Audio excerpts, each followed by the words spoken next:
All right, well, welcome back to another episode of Lorcana Chats. I am Chris, aka Questing for Lore, and with me today I have the crew of the Lorcana Muses podcast. How y'all doing? We're good. How are you? Oh, I'm doing pretty good, pretty good. Y'all want to kind of go around and introduce yourselves real quick? Sure, I guess I'll start. My name's Stephanie.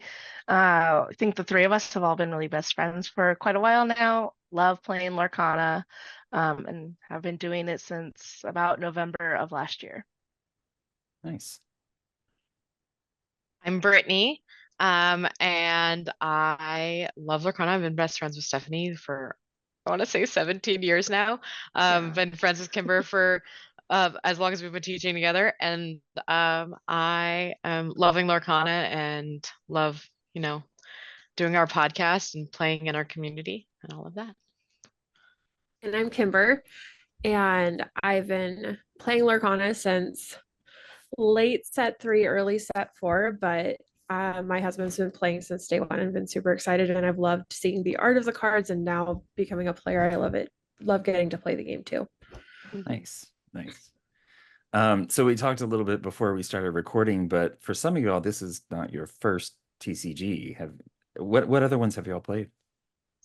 So I grew up playing Pokemon a lot with my sister and my friends, a little bit of Yu-Gi-Oh in high school with my now husband, and then kind of fell off the face of the earth while trying to get the adult life started. Yep. Brittnay, what about you? I have played a little bit of Magic, and that's what I played before I played Lorcana. I love Lorcana so much more though. But I haven't played anything else. I have played some virtual ones like Hearthstone, before, and I've played Marvel Snap, but like m- the only one other one I played in person would be Magic. Okay. All right. And Kimber, what about you? Not proud of my answer. I played Magic for this long, and it was because a boy that I was dating was playing it, and I was like, oh, yeah, There you totally. go. There But you like, go. I tried. I played, I think, a blue red deck, which honestly, like, I play Ruby Sapphire now, so All right. All right. Well, you're in a good company here because I played Magic about that much, and there was no significant other involved. So I just at a least little it was tiny bit. So at least it was of your own volition. I was over here like, yeah, totally. I'm cool like that. It's fine. Yeah. Do people so I'm use only magic and cool in the same sentence usually? In our I think circles, yes. Yeah. yeah, some people, yeah, yeah. So I'm always interested in everybody's kind of origin story and how they came to Lorcana. Y'all want to kind of clue me in? I don't, was it kind of a, hey, let's go try this thing out together, or what, how did that happen? Yeah, so it kind of happened when Kimber's husband Doug kind of started playing in day one and getting his hands on some product. He kept I'm impressed. trying to get us to play. And I think everybody else was like, yeah, okay, like sure, we'll see if it has any legs. And then I would say November is when then Brittany's husband Daryl started getting into it.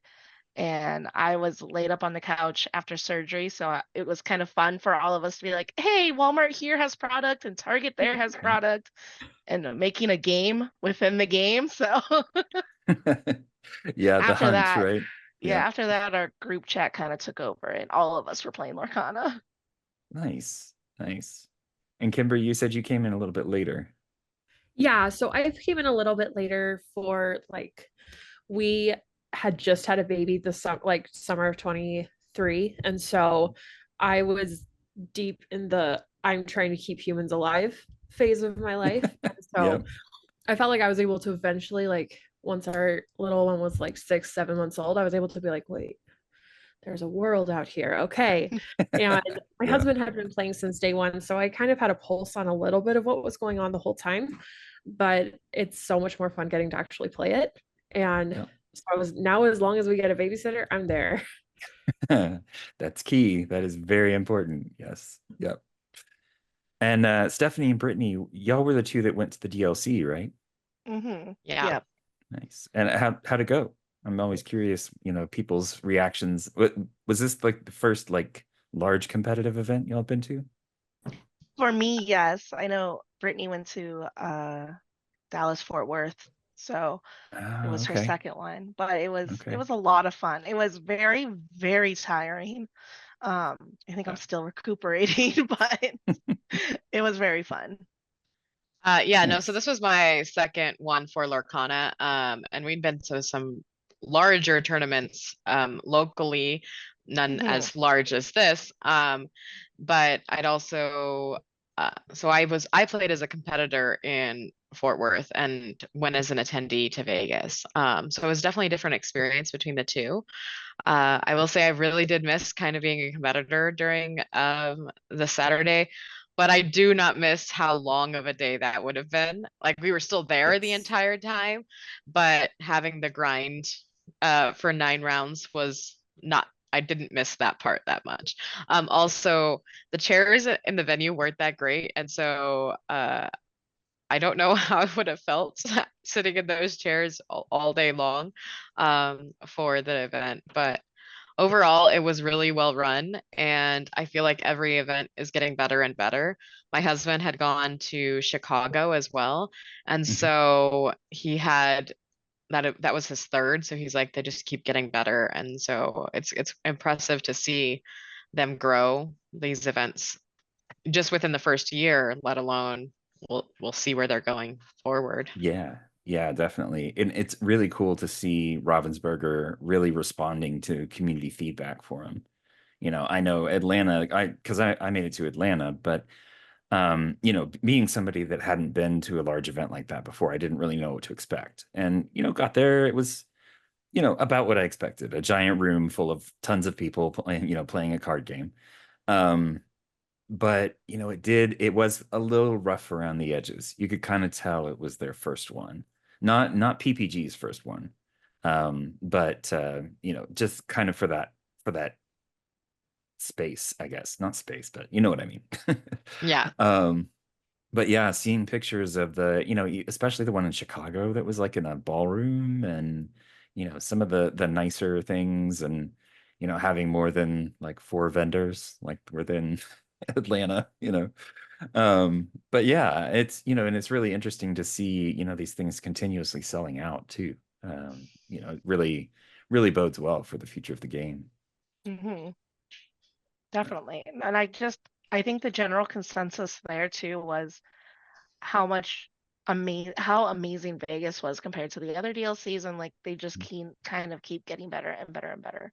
Although the chair situation was just absolutely awful. So Weren't they we like metal folding chairs or something? not Yeah, even they were like they're plastic plastic folding folding chairs, so it was chairs. Oh, even those are the worse. The worst. tables gave Brittney a splinter, like Multiple times. I got multiple splinters from the tables. It Oh, was they didn't even crazy. put tablecloths over them or anything? No. no. If you didn't, yeah, you Man. had to like try to make your play mat work and protect your Yeah. arms and your elbows. It was awful. But it was very fun What? nonetheless. So even despite that, it was amazing. I really Nice. loved the Nice. addition of the artists and then the Hmm. playing Pack Rush with the game developers. Those are Hmm. really, really fun interactions at that event. And I really appreciated that they added those as a side thing to happen during those times. And like we got to like interact with the artists, and I got to play Pack Rush with one of the game developers, had a really great conversation. The we rolled a dice and they picked one of the sets to play Pack Rush from. So I had only ever played Pack Rush with Ursula and Shimmering Skies, and so we played it with Inklands, and the game developer was really excited because that was the one that he had worked the most on out of the Nice. sets so far, and Nice. so he had lots of things to say about the art on each card and like the mechanics that had been introduced and things like that, and that was such a unique experience that I thought was really fun. Nice. And Kimber, are you planning on making to a DLC anytime soon, or? I would love to. I had some family conflicts happen on the weekend in Vegas, so I wasn't able to go. Plus, I also lived and died on the wait list. Um, like we were saying though, that bodes well for the future of it. Yeah. But as soon as I'm able to go, I would love to go to one. Well, Seattle, I mean, Oh, it's coming up. I mean, heaven knows the temperature is better than here in Phoenix, where it's 110 again today. Yeah, yikes. Oh my gosh. We're Yeah. breaking That's records, not friends, great. breaking records. Are the Yeah. mailboxes melting again, or was that Arizona? I kind of forget where that was. I The don't. people Everything with melts here. the Yeah. plastic mailboxes that were just Yeah. kind of We drooping a mostly little do bit. metal mailboxes because Yeah. we're regularly over 110 in like July and August. Having Don't it miss in that. September, early October though that's a special fun experience this year. Yeah. Yeah, I know. Fun. A lot of people said that it was easier to sign up for Dallas for some reason, and I have to wonder if it had something to do with Texas in the summer. I don't know, It was but Oh, maybe. gorgeous. It was so yeah. gorgeous there. And I was like, these people are complaining about being hot. I'm like, it's in the 70s. Why are you complaining it's hot? Like I do not understand the complaint. What is happening? I was like, go back to Mesa where we're from. I'm like, it's 115 there. Our You know, thermostat's broken though. it's honestly it's funny, because I grew up in Texas, and so you saying, it was like 70 or something like that. Texans, that's usually when the coats come out and the boots and hats and everything, and they're just like, oh my gosh, it's so cold outside. It's I mean, like, that's how it is here too. Like, yeah, yeah. my family is from Texas, and I was like, I was expecting it to be pretty warm Hmm. because I'd been back many times during the summer, and it wasn't. And the people were still complaining about it being warm. I'm like, where are you from? Where this is hot? Like, what is the temperature where you normally are? Yeah, yeah. Well, and that's one of the nice things too is, you hear about everybody that goes to these DLCs and takes some time to actually do stuff while they're there, versus just hardcore, I'm going to play, Lorcana all day, and then after the event's over, I'm going to go play some more. And there are people like that, obviously, but it's nice having these all kind of around the country where people can go and experience things. Hmm. I forget which show I was listening to, but somebody was talking about how, in Toronto, it was basically, since it was kind of in a major metropolitan area, they were able to just go find whatever kind of food they wanted or go, do something because it was all kind of right around there, which I think is a really cool idea. I know Texas was a little kind of out separated at the stockyards, but yeah, it seems like, they're doing a good job of picking locations and everything. So. Yeah, we're hoping the next time they announce a new set of these DLCs, it will be in Phoenix because we are a pretty major metropolitan area. Yep. So that'd be Yep. very exciting. Yeah, that would be I would cool. love to be able to We, sleep in my own bed for a night I during a know, challenge. That'd be great. Oh man, how nice would that be? right? Yeah. Not have Come to to work, sleep Phoenix. in a uncomfortable hotel bed. There you go, Ravensburger. There's your suggestion for a next location. And our convention center, which is right downtown, is amazing. It's It's So great. great. It's a great convention center. Nice. Perfect. if you're See? listening, Yeah. Just drop that hint. yeah, right? Well, so I do want to talk about the podcast. Um, I know, Kimber, you've been kind of a recent addition to it. I'm curious for all of y'all, is this kind of the first content creation podcasting kind of thing that y'all have done? Yes. 100% first time. Can Nice. you tell? No, actually, no. I mean, Oh, it's a great show. Yeah, oh, thank you. Thank you. I'm still catching up on the last couple of episodes because there's just so much content to listen to and watch Oh, and there everything. is, yeah. So it's hard. It's like, I get caught up and then all of a sudden it's the next day and there's a new episode. And I'm like, oh my gosh, and there's like 10 different things that release each week. Um, so I'm curious in doing this, what would y'all say is kind of the biggest challenge that you've had as far as, making the podcast and putting it out there? Um, hmm. I think it's kind of like a twofold question where one, at the beginning, the scheduling was kind of hard to figure out kind of what worked for everybody, and get on the calendar so we could get onto a regular basis on dropping episodes every Thursday. And then also being okay with being honest and open about our experiences with playing Lorcana. I think as women, we kind of run into some similar situations where we don't want to sound or come across as whiny, but we're also trying to boost that community up a little bit more and encourage more women and more minorities to come and play TCGs. So that's been a little bit of a hurdle for me to get over, is just being open and honest and transparent. Yeah. Yeah, that's tricky. I mean, you have to be pretty vulnerable, getting it out Yeah. there and sharing, stories of what's happening in your life and, Hmm. background and everything. Yeah, definitely. Kimber, Yeah, what I about think you? Oh, sorry. Oh, Brittnay, go you're for it, good. and then I will. Yeah, I think getting scheduling started and then finding a location that was good for audio and all of that. Um, our houses are just too chaotic to record at. And so Right. we had to, our local game store let us use one of their back rooms to record. And Oh, so nice. we have a really good working relationship with them. And so we found that space, and that's been really helpful keeping a scheduling up, because we have a set location now. Mhm. We had tried the library, and we had tried one of our houses, and it just so much background noise at both of those places. And the Yeah. library didn't have air conditioning in the room that we were in, and Oh, we were yeah. recording in the No. summertime, and that no air conditioning in the summer in Arizona is a Yeah. no-go. Yeah. Yeah. Um, Yeah. No, definitely.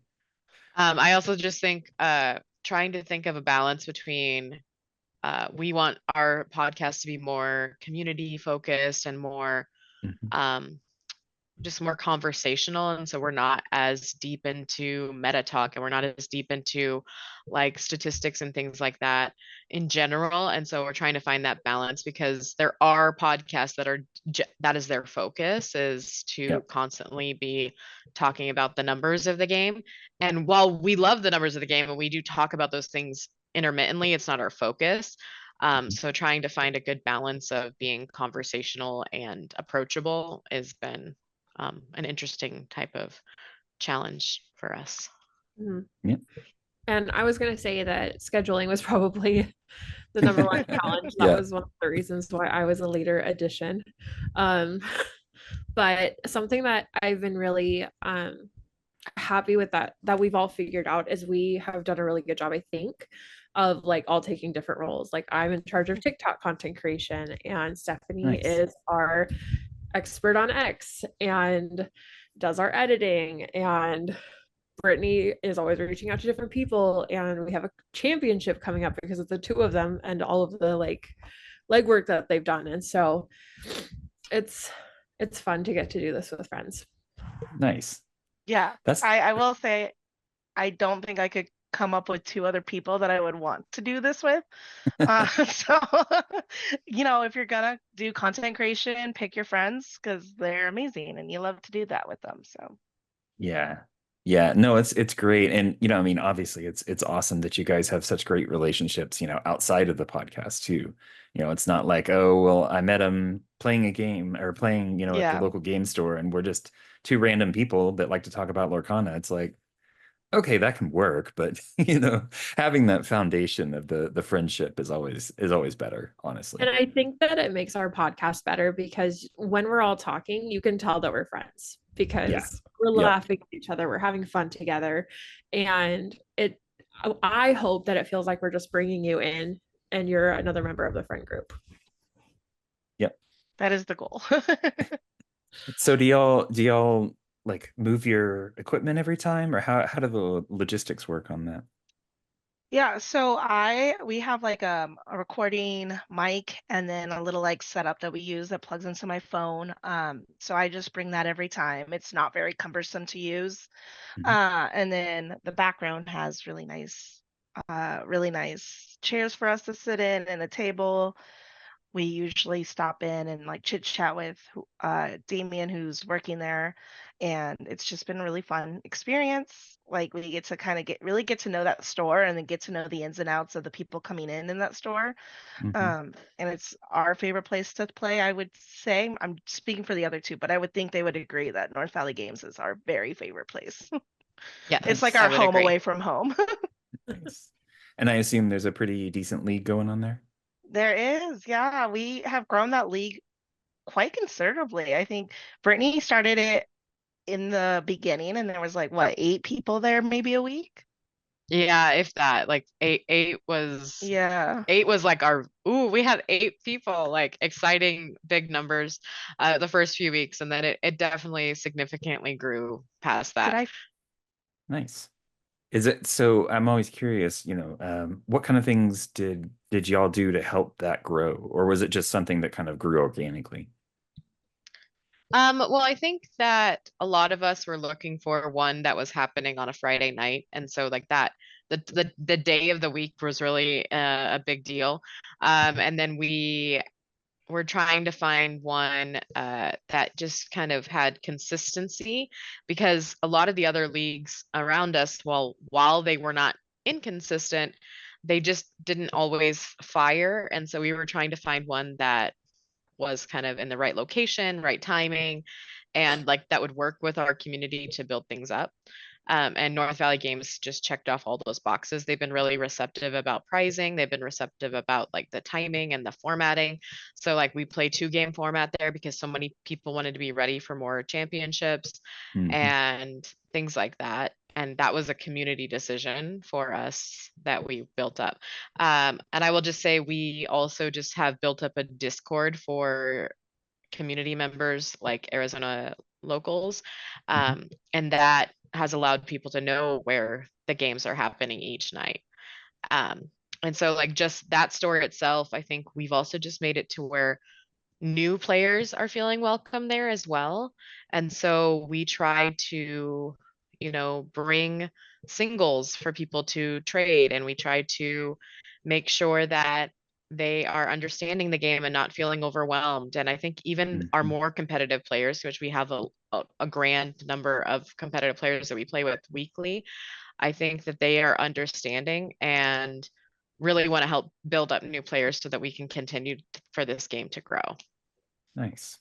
Nice. It's always good to hear that, the people are really engaged in actively wanting things to grow versus, I just want to get in and grind some games. That's it. Mhm. Yeah. And it really feels like the one of the reasons why the community at our store has grown so much is there just have been such great people there the entire time. And so it's a place where you can bring friends to, and they're going to have a great time because the people are just really genuinely kind, great people. And like I remember the first, like one of the first times I went, we have a member of our community named Mark, and he brings his son, and they'll just like they have these lore counters that they 3D print, and they're just like, what colors do you like? Here you go. Do you need some Nice. cards? Like, we'll hook you up. And it's really this mentality of let's take care of each other so we can all have a fun time together. Mhm. Yeah. I mean, and that makes or breaks it really. I Mhm. mean, if you have friendly people who are willing to help, especially somebody who, this may be their first TCG, that they may not even know what it's really about, but they think it looks cool and wants to get involved. So, Yeah. And I um, think with it being Disney, it's bringing in a lot of first time TCG players because yep. Disney feels so much more accessible than Magic the Gathering can, or you look at Yu-Gi-Oh with all of the tiny, tiny, tiny print, and it feels overwhelming. But it's like, oh, okay, I know these characters. I've watched these movies. I can at least try this. Yeah, yeah. Well, and it's interesting too, the way that they work on or the way that they create the cards. It makes sense on a lot of things. Like, yeah, of course, Tinkerbell is going to have evasive. That just Mhm. makes sense. Like, if you think about it, Yeah. and they've done that relationship so well on a lot of these cards. Now, granted, there are some. It's like, okay, well, why would this character have Ward? I don't really understand, but okay. But there's enough of it, I think, to where it makes sense to somebody, especially somebody who's new to TCGs in general. Um, And the flavor so, text on cards is oh, fantastic too. Sorry, just yes. like that Oh, adds to the no, no, story. no. It's so funny, and Yeah. it adds a whole another aspect to the game too. Well, and not to mention the narrative that they have weaving through a Mhm. lot of the flavor text stuff. Some of it's in the art, some of it's in the flavor text. It's really interesting. Yeah, I one of think, our favorite things to do is to talk about the story of what's yeah. happening. And so we're always excited when new cards are revealed. Like, what is this one saying? Like today when that card was revealed for the other racer, the popsicle Hmm. racer, her name just went out of my head. And like she's driving through the Azurite Sea. And so you're like, well, what is this telling us? Like, why is she driving through this section? Like, did it open up near where the raceway was at? Or like, was she stuck on an island and is trying to find her way out? Like, what could be the story there? Because the art shows her driving through a tunnel of waves. So. Yeah. It's going to be interesting to see what the storyline of this one pans out. It seems like there's kind of a lot of different things going on right now with the Illuminary and the Azurite Sea and so. Yeah. Speaking of Azurite Sea, is there any card in particular that y'all have seen that's come out so far that you're really, really excited about? Yokai. I will take 4. Thank you very much. Yeah. Nice. I'm all about blue red items. I love it. I'm so excited. Yeah. Yeah, it seems like it's going to be a great addition to one of those decks.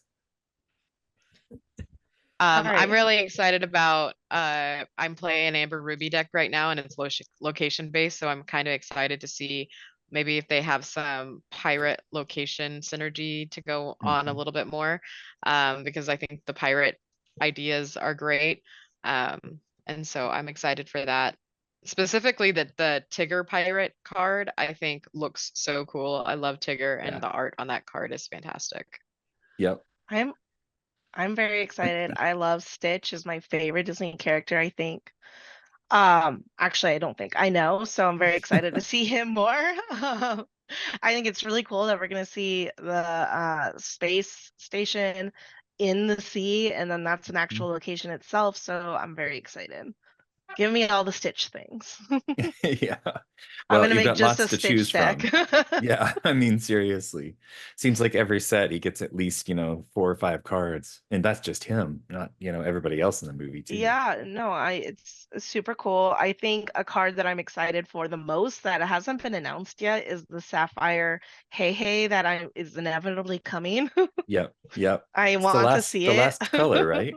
It'll be the last color, so I'm very, very Yeah. excited. Talking on a podcast about wanting it to be a Floodborn and like Yeah, chicken, and we love it. Maybe a legendary even. oh yeah, no, he's gonna Wouldn't be that a be a legendary great Floodborn. last reveal, huh? Absolutely. For legendary, hey. I think I think we've revealed the legendaries for this Sapphire set, but I could be wrong. Yeah. Yeah. Like, no, now I'm invested in I want it to be a standard. I mean, at least he could at least be rare or super He could be rare a super rare. Yeah, super rare. He doesn't have to be a legendary, but yeah. Let's be real. That chicken deserves the world. Yeah, I don't think He it's absolutely so funny. does. I love Hey Hey. He's a great addition to Moana. Well, okay, so we talked a little bit about the podcast before, and y'all's intent to kind of help it build up the community and, I guess not just the community at large, but potentially even local community. Because I know y'all mentioned your local league and game store and everything quite a bit. And so I'm curious, what's kind of y'all's favorite part of the community right now? I'll let the other two answer because I have to think about that. Okay. I'll say my favorite part about this community versus other TCG communities, I feel like, is just the variety of people that we see that are playing. Like we have kids that are playing, we have families that are playing, we have people coming from all walks of life that are playing, and like we have really big Disney fans that are just like this is their first TCG, and we have people that have played TCG for 30 years and have decided that this will be one that they really think that they see the potential of this game doing so well, and so that's my favorite part about it is just the variety and being able to play with so many different types of people.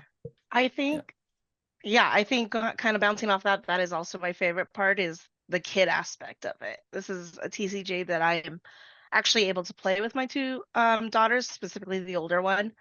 And then I'm seeing more kids come out and play, and I'm trying to foster more kids coming out to our leagues. We do theme nights the last Saturday of the night of the month, and I'm trying to get more kids to come out and do that and make it more fun for them. And I love they both love Pokemon. So we Okay. like they have that understanding, but I think Pokemon's a lot more complicated to grasp as a 6-year-old. So the Yeah. fact that Yeah. she's able to grasp Lorcana so well, it's just so exciting. Like I love being able to foster that in her. That's I really awesome. like the community aspect of just how kind the people are. And it from hearing how the DLC went in Vegas most recently, it seems like it's not just a Mesa has kind to Lorcana players. I've played up in Salem, Oregon when we were visiting my in-laws, and that Lorcana community is also incredible. And it really just feels like it's a place where you can try things out and people are going to be nice to you. I know that I was always afraid to muddle in other TCGs because I was just like, I don't have the experience for this. Yeah. And it feels very beginner friendly, but also has the potential to be very competitive too. Hmm. Yeah.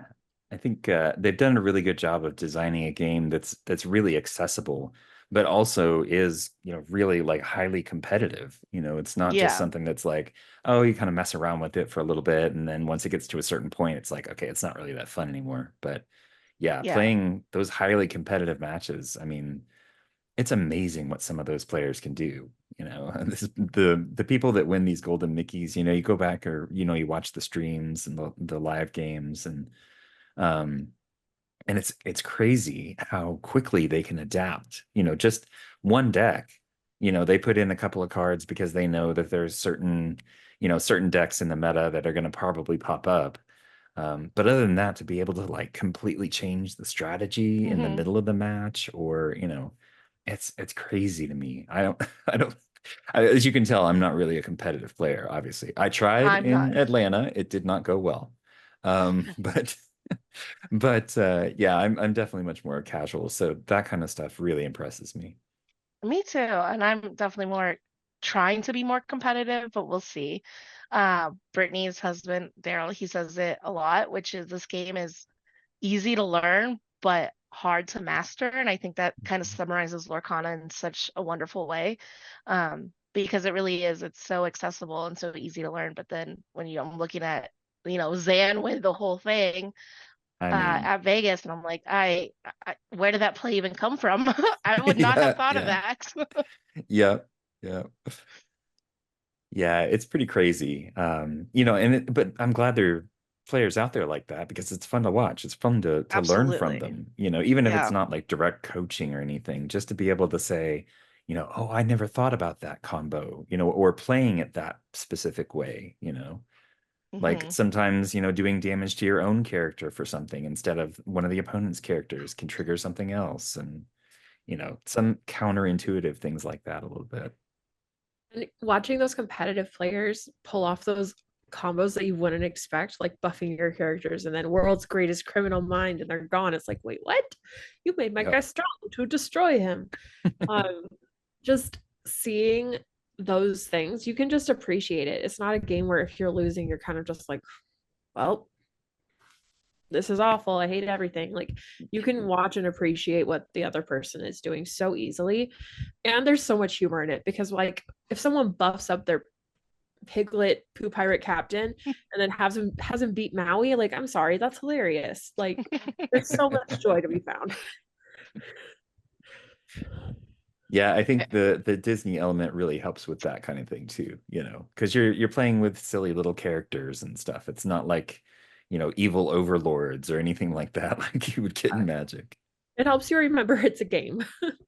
Yes, definitely. Yep. So I'm curious, for each of y'all, what is one thing that you think that we could be doing better as a community? Either being, more inclusive or, something that like you think should be offered in the community besides, like a judge program. Speaking as someone who has applied to be a judge in the past. I do love, I wish more people in the local league scene were judges, like, and knew the official rules, because I feel like there's a lot of confusion sometimes about, is this something I can do? And then, the quote unquote judge says yes, and then it's actually a no. Um, I do wish there was a little bit more, um, I don't know how to say this. Like I wish there were different ways to earn the league pins and the league promos, right? And there was a little bit more of a way for like us social players or us casual players to earn some of those things. Because I want to bring my theme decks to league night, but unless I'm bringing, Ruby Sapphire or Green or Emerald Steel, it's just not going to happen. It's not in the cards for me. So I know that's something I'm trying to work on and hopefully help some of the local scene here do that more. But yeah.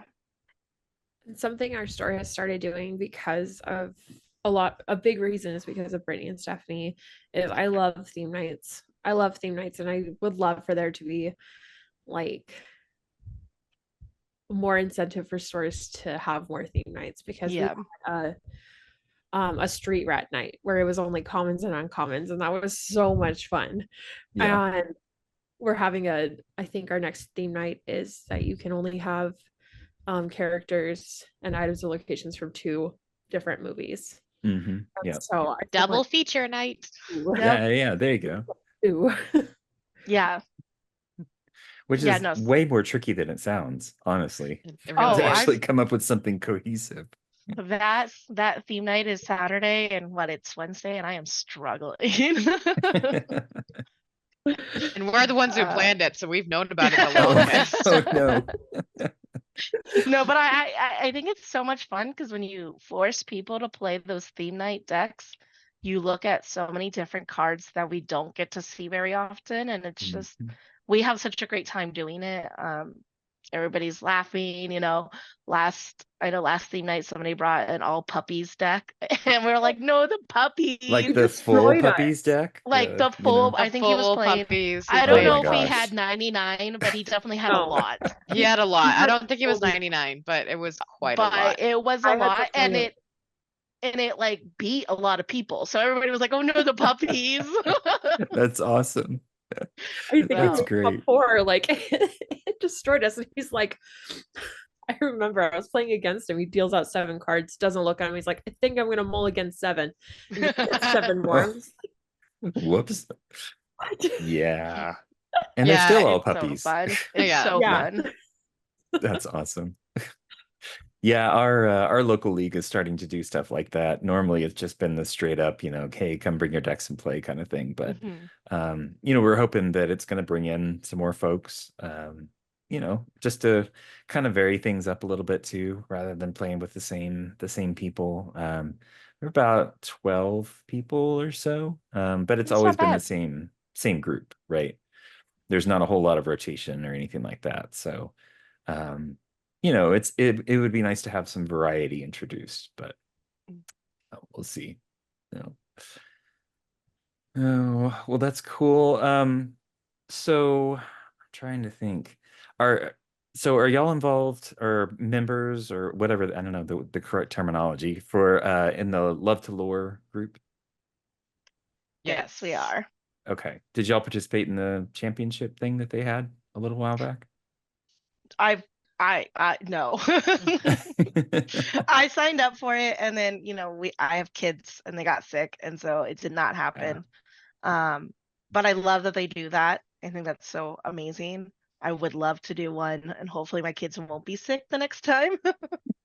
But that is like throwing a dart in or a needle, finding a needle in the haystack. It is just they're always sick. Yep. Yeah. Especially it seems like at the first of the year for school and everything. Yeah. It just kind of runs through everybody's family and then Yeah. You But I love what they do there and I love that they're fostering more of women and the LGBT community to kind of talk amongst themselves and build that up more. So I do that is something also I would like to do more here in Mesa. There's one store in Phoenix that does it really, really well, and I would like to try to do it more in our side of the town. So just make it welcoming and everybody feels happy and good playing there and safe. That's my biggest thing is I want everybody to feel safe.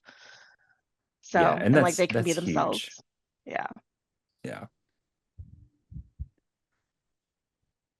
So we talked a little bit about Azure C already. I'm trying to think. So, okay, so for the folks that have played TCGs before, I'm always curious, besides like new sets coming out and, potentially new mechanics or anything. Well, I guess that kind of falls in line with the question. Is there anything in particular that y'all would like to see in the future of the game itself? I know there's one Brittney wants to see. What's that? I don't know what she's talking about, but I like the idea of cards having like if it's like it could be any color, like a colorless card, and then it has Mm-hmm. different abilities based on what color it is in your deck. So I like that. So like, how we have the Anna from this set where you can pick from one of her abilities. Well, this would be, it's like a colorless card, but if you're playing it in a Ruby deck or a Ruby Sapphire deck, you can choose either the Ruby action or the Sapphire action when you play her. And so I think that would just give some versatility to some decks. And so I think that would be very interesting. I like the idea of also possibly having some sideboard options for like best of 3 format. I don't necessarily think a sideboard in best of 2 format would work. But if you're playing in best of 3, a sideboard might be a good idea. Just, I think there has to be like a limitation on how many cards you can have in your sideboard. But like I have a few cards in my deck that are just for matchups with aggro decks, and so I don't play them except for against those decks, and they're uninkable, and so like it really makes the changes. Now, I like having to think about making sure my deck is teched for as many possibilities as possible. So the sideboard is not like a much needed thing, especially since everything can, like, you don't have to have lands in your decks or anything to take up space. But I think those would be interesting. My husband would really like secrets to be a thing. So like where you play something kind of like I think it's Hearthstone, when there's like a secret action, so you don't know what's happening. Like your opponent plays the secret and it doesn't activate unless they do something on the other side. So it's like, oh, I Okay. play a rush character. Well, secret, like if you play a rush character, this happens. Like a prepay action or character. Yeah, so you like pay for it ahead of time and it only activates if they do something on the other side that Okay. activates it. Interesting. Yeah. I've played a little Hearthstone, so I'd never really, come across that, I guess. Or if I did, I didn't remember it. So that sounds like it could be really interesting, actually. There's lots of Yeah, possibilities for that. Yeah. I don't think anything that drastic is gonna happen anytime soon, just because Yeah. like we're just at our first year of this game. But based on longevity, like they're going to have to add complications or make it more complex as the game goes on. Yeah. So that's what I thought she was going to talk about, was the secrets, and I thought that's what she wanted, but maybe they both want it. I also play One Piece as a TCG currently, and they do this thing where when you attack their leader, you can throw like kind of like a bodyguard. You can throw somebody in front of them to counter that attack. So that's kind of what I would like to see, is instead of a bodyguard mechanic, it's like a counter attack. So, oh, you're going to try to come at me with my Elsa, but I'm going to throw Maui at you, So Right. I would like to see that a little bit more. I Okay. also would like bodyguards for locations where you have to hit that character before you try to hit the location. So those Yeah, are two that could things I definitely would be like. interesting. I thought that Especially I if you know. could stack bodyguards, that would Or be oof. even if it's like at certain location, and I know there's a little bit of this where if there's a character here exerted, you can't challenge this location, but I almost Mhm. want like only certain characters can challenge this location. So only pirates can only challenge the Jolly Roger. Or I know that's a little bit more complicated, but that sounds like a lot of fun to me. So Yeah, yeah. That could add an interesting twist on it too. yeah. Yeah. So that's where I'm at. thought Brittany was gonna say that she wants a Hiram errata because Oh, that too. Oh no, house. no, don't bring that up. Oh man, everybody lost their mind whenever that came up. Oh Yeah. yeah. She keeps on Yeah. saying it wasn't a glitch. It wasn't a glitch. And I'm just like, take my mouse's name out of your mouth. Yeah, Brittnay and I are like begging for that errata. So No. Yeah, We're I mean going that after would. all the little vermin. First it was Bucky, and now it's Yeah. Hiram. rest Oh, in poor peace, Bucky. Bucky. Yeah. I mean, I get it, I mean, especially as they introduce more Floodborns and, you Mhm. can potentially build a lot into your deck, but yeah, that would have just absolutely decimated things, but yeah. Yeah. But yeah, I get it. I get it. It was a little I rough. think I think doing them too soon is they're doing it right, like only one every now and then. You don't need to errata everything, right away or ban everything right away. So I do think as the game continues on throughout the years, we'll see more, but who knows? It might be Hiram, it might be something else. Do y'all think that we're gonna get a ban list or a limit list or anything like that anytime soon? I do. That's pretty standard for most TCGs, so I do think it's coming. Be prepared, it's gonna be right there, hopefully. Why are you coming for my deck, Stephanie? Because I had to play it all weekend. No, I don't. I want Be Prepared to stay around. I Shocker. also play the other Ruby, Ruby so player. Yeah. These darn Ruby players. Yeah. that's No, the it's Steel player. well, and it's interesting, because I think there's been so much work and so much thought put into working around those kind of things. Yeah. It's like, especially in like a two game, where you've played one and they have be prepared. It's like, okay, well now I got to compensate for that. I got to figure out how to go faster than them, or prevent them from playing certain cards to help ink quicker or whatever. There's Yep. all sorts of compensating things, but there are limits to what you can compensate for. So Overall, though, I feel like the game is really balanced. Like, it doesn't feel like there's one, like, to get all Lord of the Rings nerdy. Like, there's not one deck to rule them all. I don't know. Okay, just because you were just at Vegas with a 3 out of 4 Emerald Steel top 4. Isn't what one Buckingham though? Like, yeah. No, I think Sapphire's getting a lot of buzz with last set and then what's been revealed for this set.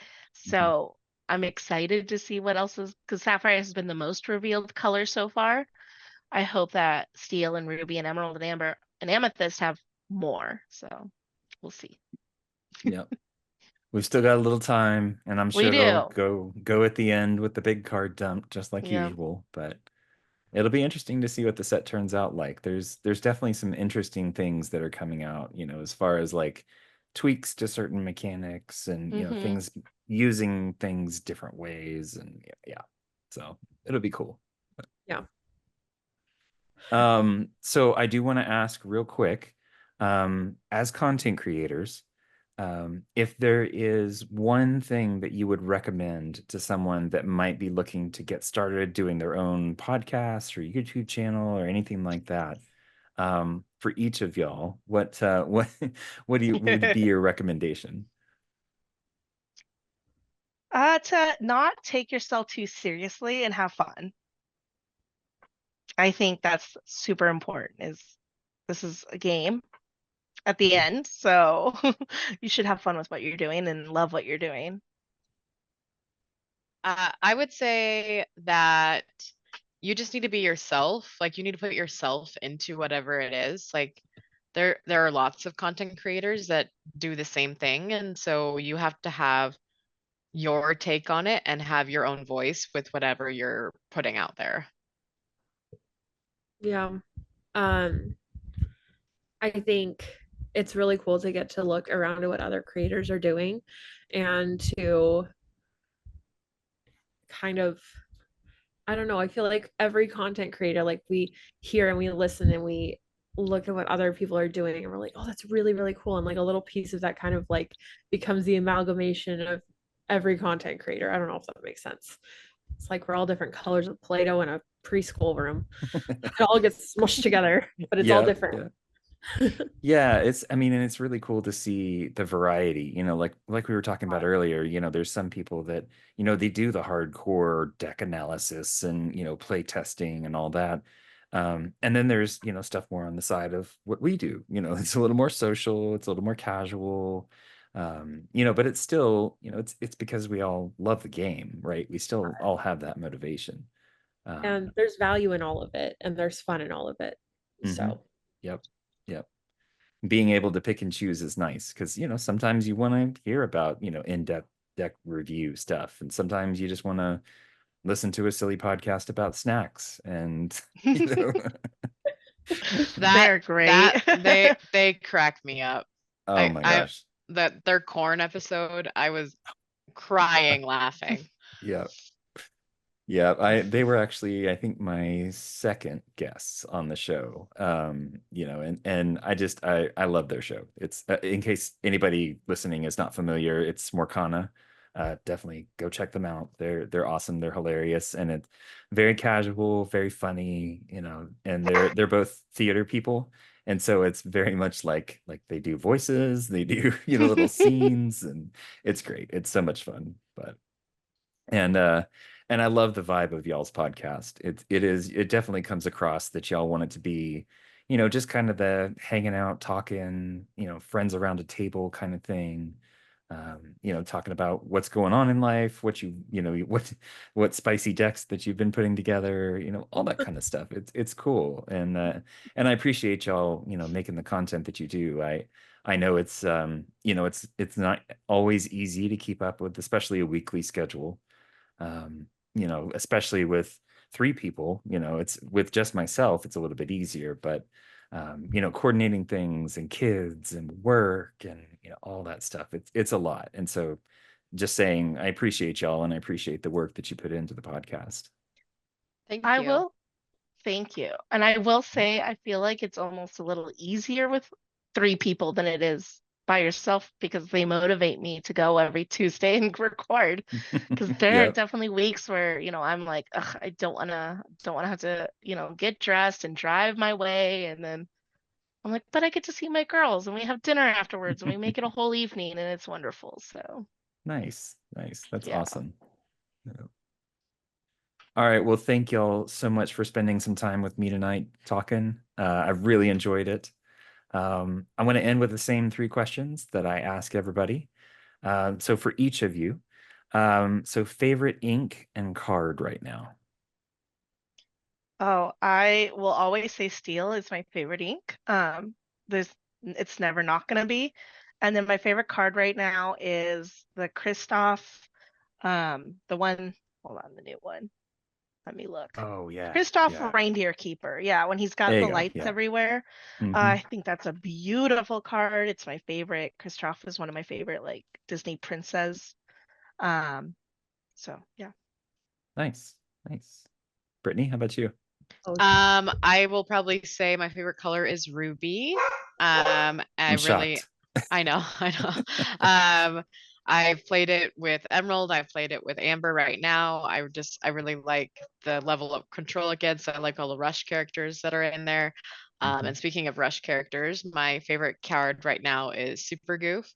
It's He a good one. is just fantastic with the rush and gain 2 lore. He can doesn't matter who he hits.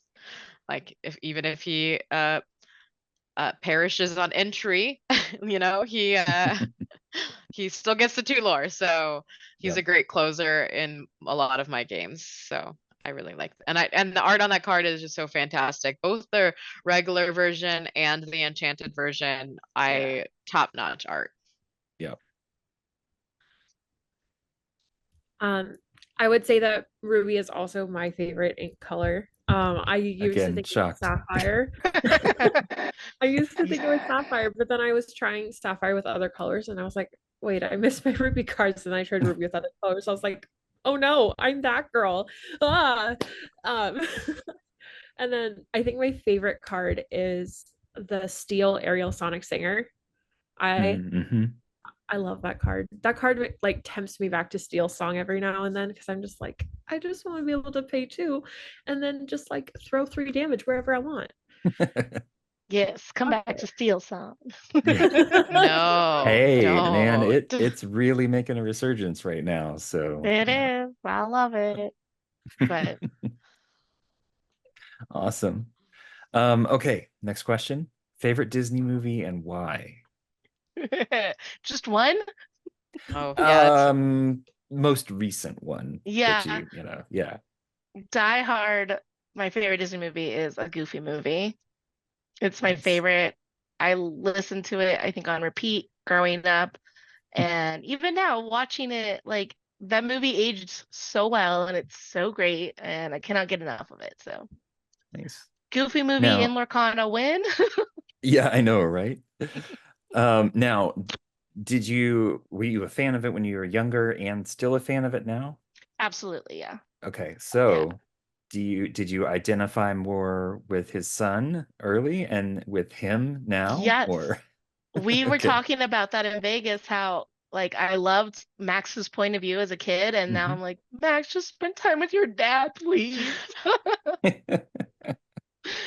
It's Um, funny how it hits different, you know, whenever oh, it hits your so whole different. perspective changes. I Yeah. made my husband watch that movie for the very first time in his 20s, and he was like sobbing. He's like, this movie is so sad, but it's so good. So he's also a big Hmm. fan now.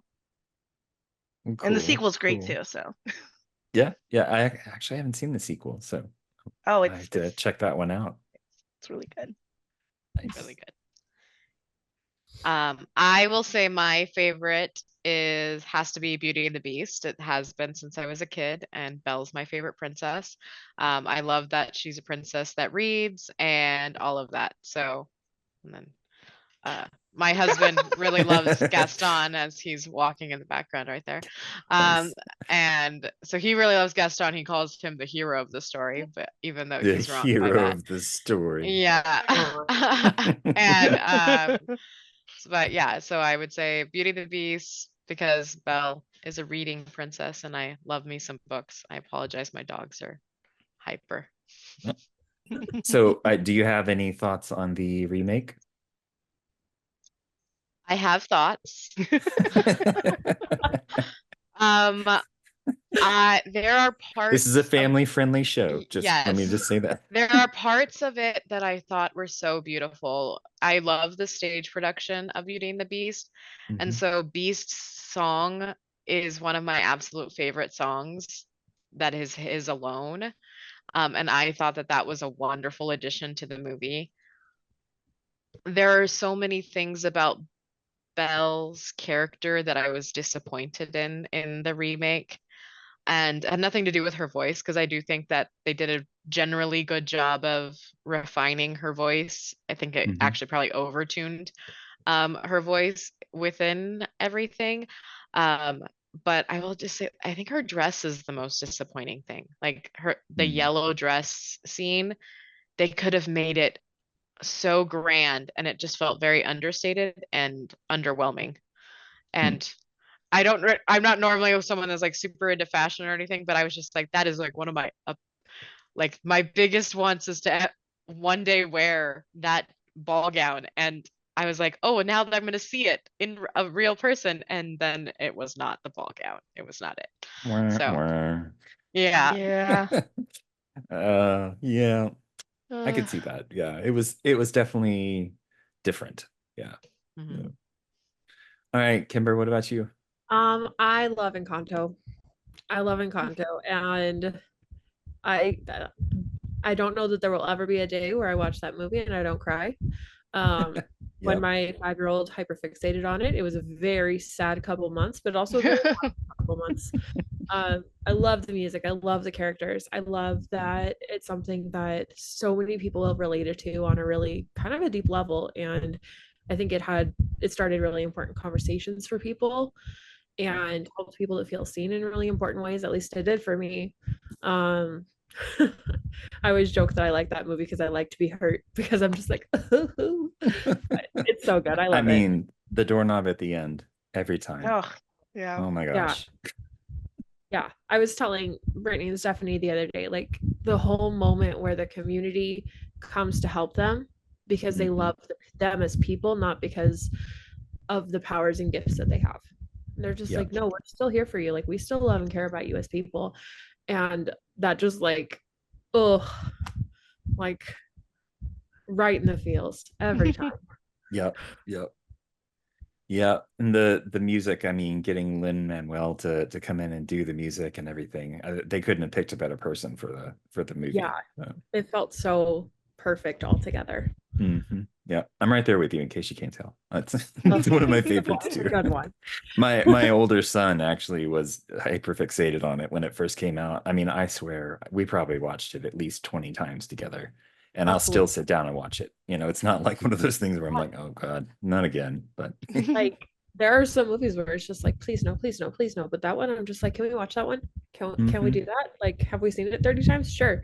I'm ready for another time. 31. Let's go. Singing along with the songs, I'm sure. 100%. Oh yeah. Awesome. Well, thank y'all.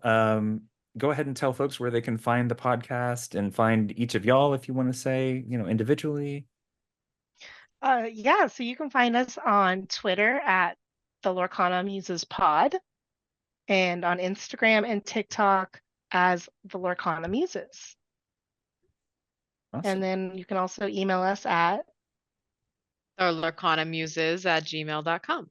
Yes. There you go. So yeah, we're very heavily all over that place. And then you can listen to our podcast anywhere you listen to your favorite podcasts. We're everywhere. Nice. Everywhere, but it's not a video podcast. Yes, we are. Just an audio only. podcast. Yeah. Although we are on YouTube, so yeah. Hey, that's nothing wrong with going cross-platform. That's what I do too. I just go the other way, YouTube to audio. But yeah. Yeah. Nice to give people options, right? Yep. Yeah. Want to make it easy for them. So oh, absolutely. Yep. All right. Well, thank y'all so much. Appreciate the time, and I'll see you around the community. Thanks for having us. Bye. Thanks for having us. Bye. Yeah. Bye.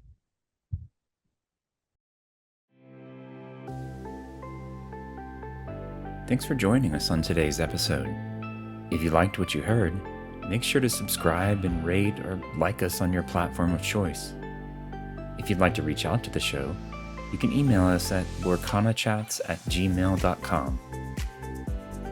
You can also find us on Twitter or X at LorcanaChats, the podcast at podcast.lorcanachats.com, or just lorcanachats.com. We love feedback on the show, and let us know if there's anyone you'd like to hear from in the Lorcana community. See you next time.